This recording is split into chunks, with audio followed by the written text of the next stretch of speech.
Power begins from within. If you're aware of who you are, if you're aware of what you're good at, what you're not good at, if you're able to see how emotions kind of govern your life, if you can learn what your weaknesses are and how to control them, you can't ever get complete control, but awareness is almost enough.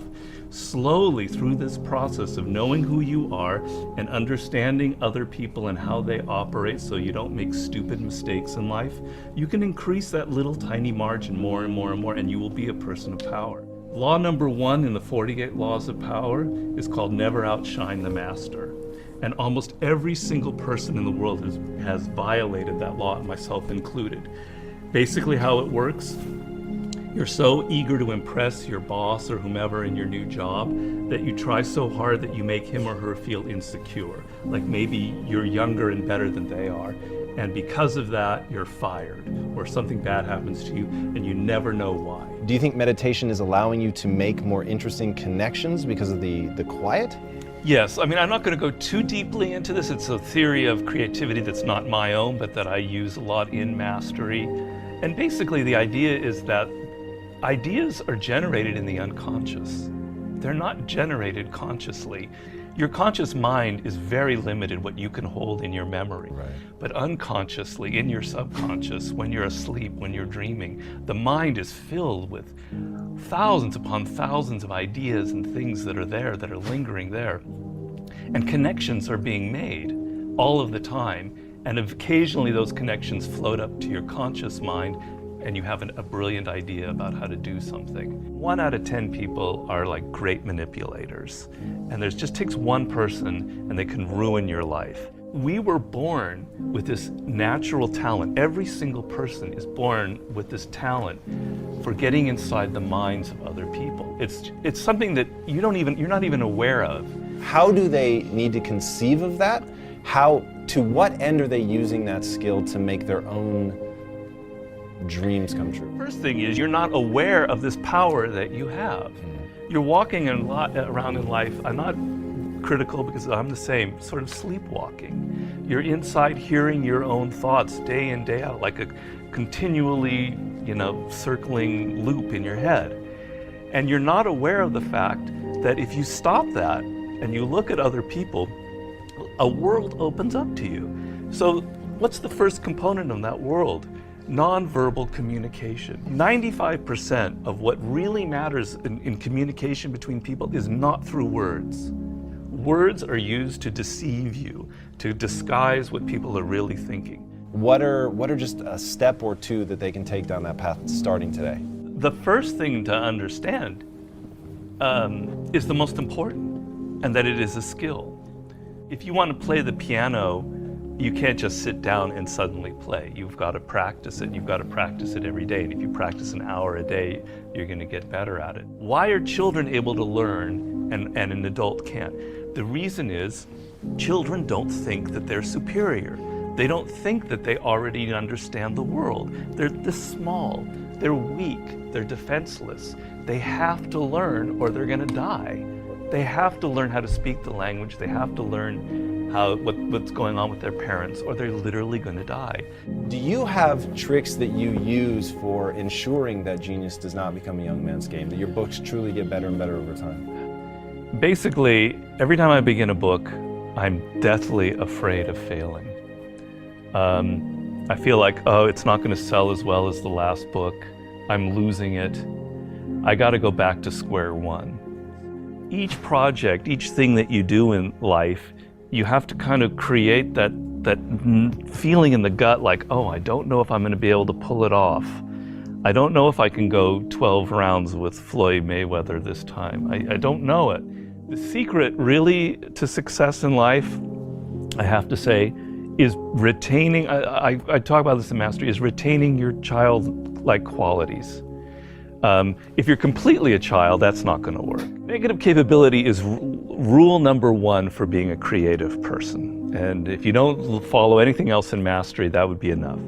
The ability to keep 2 ideas that contradict each other in your mind without feeling uncomfortable, without having to come to a conclusion. You can think about something without rushing to judgment and conclusion. You can be in the moment. You can say, well, it could be this, it could be that, it could be that. And you don't have to decide whether it's A, B, or C. You're open to adopting 3 or 4 different viewpoints. If you love music, don't quit your job and play guitar. Like, you're gonna have a hard time feeding your family. But you have advice for them. What is that advice? Yeah, but people say, live your passion. So these are cliches, and nobody changes their life based on a cliche. You've got to do hard work, and to do hard work, you have to have a roadmap. Somebody has to show you step to get there. Working for yourself, starting your own company, doing what you love should be everybody's goal. The process begins by first knowing what you really love. And believe me, I do a lot of consulting. A lot of people have no self-awareness. They don't even really know what it is that they were meant to do in life. They loved music when they were a kid, but then they got into law or whatever because of their parents, and then they don't know who they are anymore. Well, do I really like music? You got to go through that process first of figuring out what it is that really connects to you in a deep, visceral way, what you loved when you were a kid, what still excites you. Once you go through that and you understand it and you've got some clarity about it, okay, how do I incorporate that in my life? So if you're 23 years old, it's a little easier. I love music, but I'm not a musician because I've not been practicing. I just love music. But I have a real good sense of business. I've been studying business and I have an MBA, etc. Okay, I've got to now find a way to craft a career that combines my knowledge of business and my love of music. And if I follow that and I do it smart and I plan it out, eventually what starts out with more business than music will end up becoming more creative as I get better and better at it. How do you prepare somebody to survive that initial stage of boredom and pain? Well, pain is great. You've got to embrace pain. Pain is pleasure. You've got to make the connection between the physical and the mental. Well, you know that when you're exercising, when you're running or you're working out or whatever, it hurts, but it leads to something pleasurable.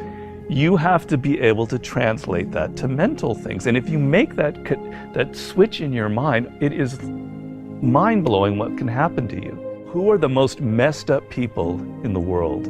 Spoiled kids.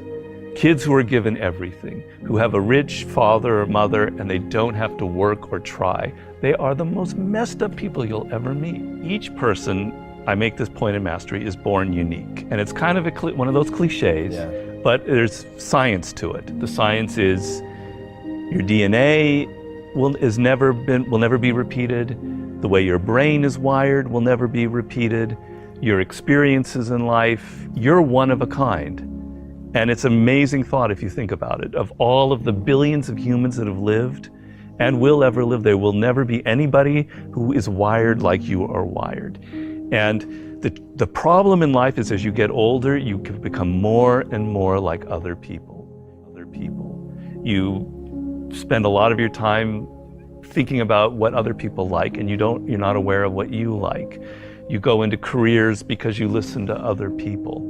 If you look at all of the brilliant people who've succeeded in life, if you look at a Steve Jobs, you look at an Elon Musk, etc., there's nobody else out there like them. You're never going to be able to pinpoint one other person like them. They are completely unique, and those are the people that end up having power in the world. So if you're going to be able to create that website, that blog, that whatever it is, that startup that is different, that has its own niche and reflects you, something good will happen from it. Control people's perceptions of reality and you control them. It's a great military strategy. Comes from the great Colonel Boyd, who invented what's known as the OODA loop. And he came up with the OODA loop, which means orientation, observation, decision, action. You have to observe what is happening, orient yourself into the context of it, decide what you need to do, and act. We want to believe that there are shortcuts to success. We want to believe we can take a drug or we can do something that'll make it not quick and easy. But the truth is, it takes grit. It takes persistence. So it's hard to understand what could happen to you in 10 years in a visceral gut way of what it means to have failed in life. And to me, failure in life is not having money. It's not realizing your potential.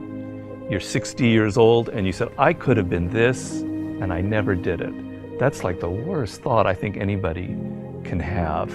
And you don't think about it in the moment because your life is okay, but you've got to wake up and understand that there's an urgency here, and that if you're not practicing something now, if you're not aware, if you don't have a path towards something better, you're rotting on the vine, and that day of reckoning will come at some point, and it will be painful. You're not going to feel it suddenly, it'll be slow, but it'll come and it won't be good. Just being aware that you now have a plan is enough to lift you out of that depression. Okay, I'm working at Burger King, but I know I'm going to get to this community college and get a degree here after I save enough money.